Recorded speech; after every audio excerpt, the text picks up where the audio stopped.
Salam, coğrafiya 8-ci sinif, kiçik summativ qiymətləndirmə nömrə 4 üzrə metodik vəsaitdə verilmiş nümunəvi suallara baxırıq. Birinci sual, aşağıdakı adları verilmiş litosfer tavalarını xəritə sxem üzərində qeyd edin. Deməli, bizə litosfer tavalarının adları verilir, biz onları xəritə üzərində qeyd etməliyik. Deməli, birinci Sakit Okean, A hərfli Sakit Okean verilib. Deməli, Sakit Okean litosfer tavası yerləşir burada. Deməli, bu Sakit Okean. Sonra Afrika litosfer tavası, Afrika B. Afrika litosfer tavası. Sonra Hind-Avustraliya litosfer tavası, C hərfi. Ərəbistan litosfer tavası kiçik litosfer tavasıdır. D hərfinə uyğun gəlir. Ərəbistan litosfer tavası. Burada D hərfinə qeyd edək biz. Ərəbistan litosfer tavası. Sonra Filippin litosfer tavası burada yerləşir. Filippin litosfer tavası və sonuncu isə Nazca litosfer tavası bizə verilib. Ə hərfi ilə. Bu da Nazca litosfer tavası. Deməli, litosfer bizə verilən litosfer tavanı biz xəritə sxem üzərində işarə elədik. Sonra ikinci sual. Verilmiş sxemlərdə litosfer tavalarının hərəkəti nəticəsində əmələ gələn relyef formalarını müəyyən edin deyir bizə. Deməli, birinci sxemdə biz görürük ki, iki okean tipli litosfer tavasının bir-birindən ayrılması göstərilir. Yəni, divergent sərhəddi. İkinci şəkildə isə iki materik tipli litosfer tavasının bir-birinə toqquşması təsvir edilib. Deməli, litosfer tavalары bir-birindən ayrılanda, yəni iki okean tipli litosfer tavası bir-birindən ayrılanda, yəni divergent sərhəddə yer üstü mantia çıxır və burada orta okean dağ silsilələri yaranır və rift dərələri yaranır. Bir də orta okean dağ silsilələri okeanın üstünə çıxarsa, vulkanik mənşəli adalar yarana bilər. Deməli, rift dərələri, orta okean dağ silsilələri və vulkanik mənşəli adalar yarana bilər. İki materik tipli litosfer tavası bir-birə toqquşarsa isə materikdə hündür dağlar yaranır. Məsələn, Himalay dağları buna misal göstərilə bilər. Üçüncü sual, litosfer tavalarının sahəsinə görə qruplaşdırın və cədvəli tamamlayın deyilib bizə. Deməli, böyük litosfer tavaları və kiçik litosfer tavaları olmaqla tavalarının adlarını yazmaq lazım cədvələ. Deməli, böyük litosfer tavalarının sayı 7 dənə böyük litosfer tavası var.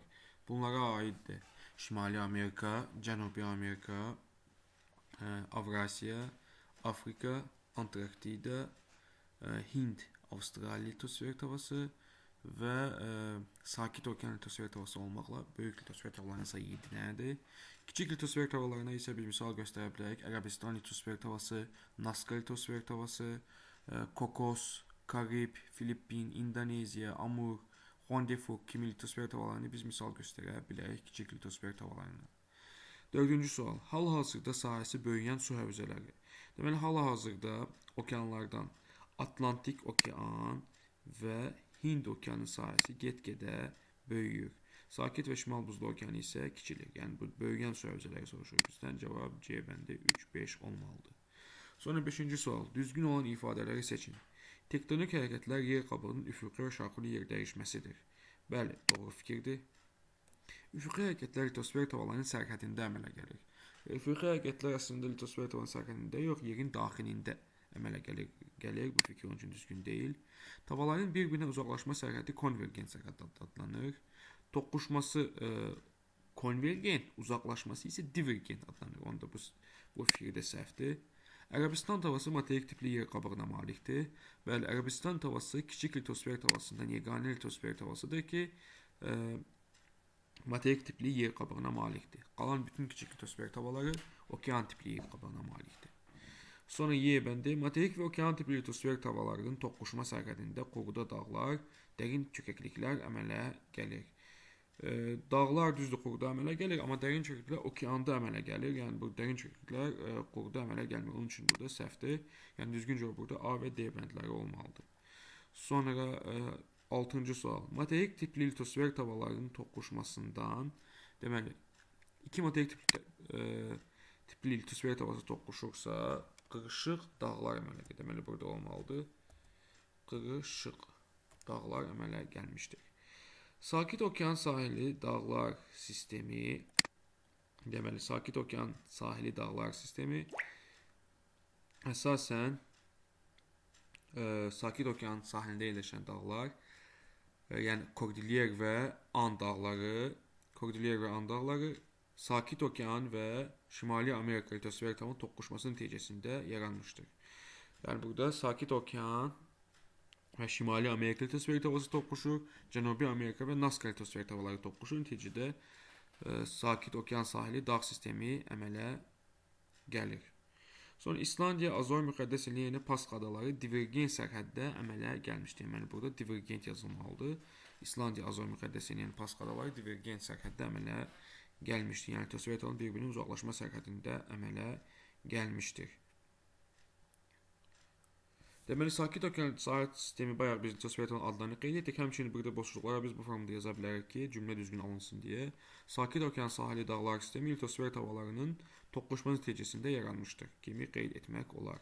İslandiya, Azor müqəddəs eləyinin Paska adaları litosfer tavalarının ayrılması nəticəsində əmələ gəlmişdir və yaxud da divergent sərhəddə əmələ gəlmişdir demək olar. Sonra 7-ci sual.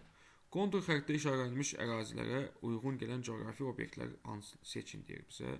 Deməli, bizdə 1, 2, 3 verilib. Yəni 1 burada And dağlar hissəsidir. 2 Sakit Okean odluq ölçüsüdür. 3 də Alp Himalay dağlı qurşağıdır. Deməli, Peru çiçəkliyi yerləşir. 1-də, deməli, 1 bura idi. Aconcagua da həmçinin And dağlarında yerləşir. Tubkal dağı Atlas dağının ən hündür zirvəsidir. Atlas dağları isə Alp Himalay qurşağında yerləşir. Deməli, Tubkal zirvəsi bura idi. 4 Fujian vulkanı Yaponiyada yerləşir. Yəni ikinci sxemə aiddir. Qafqaz dağları yenə də Alp Himalaya aiddir. 5 Sonra Ключ Sopkası vulkanı yerləşir Kamçatka yarımadasında, Rusiyada, yəni 2-yə aiddir. Sonra Filippin adaları da həmçinin Sakit Okean odluq ölçüsündə yerləşir. Bu da 7-də bura aiddir. Sonra 8-ci sual, uyğunluğu müəyyən edin deyir bizə. Deməli, bizə materik və okean tipli tavalarının toqquşma zonası, okean tavalarının kənarlaşma sərhədi, materik tavalarının toqquşma sərhədi verilib. Deməli, Pireney dağları materik tipli litosfer tavalarının, yəni Afrika və Avrasiyanın toqquşma sərhədində yaranıb. Deməli, A bura idi. Kuril-Kamçatka çökəkliyi, deməli, Kuril-Kamçatka çökəkliyi materik və okean tipli litosfer tavanın toqquşma sərhədində əmələ gəlmişdir. Avrasiya və Sakit Okeanın toqquşmasından əmələ gəlmişdir. Sonra C. İslandiya adası litosfer tavanın ayrılması nəticəsində əmələ gəlmişdir. Cənubi Atlantika silsiləsi. Cənubi Atlantik silsiləsi. Atlantik silsilələr deməli, Cənubi Atlantik və Şimali Atlantik olmaqla Atlantik okean ortasında yerləşən silsilələr var. Onlar da həmçinin litosfer tavalarının, okean tipli tavalarının kənarlaşma sərhədində əmələ gəlmişdir. Deməli, D-də bura idi. Sonra materik tavanın toqquşması Himalay dağları da həmçinin Hindistan və Avrasiya litosfer tavalarının toqquşması nəticəsində əmələ gəlmişdir. Deməli, Himalay dağları da, yəni bura Y-də 3-cü bəndə uyğundur. Deməli, B, C, D, Y şəklində olmalıdır. 8-ci sualın cavabı. Deməli, bu bizim üçün coğrafiya 8-ci sinif 4-cü bölmə üzrə kiçik summativ qiymətləndirmə nümunəsi oldu.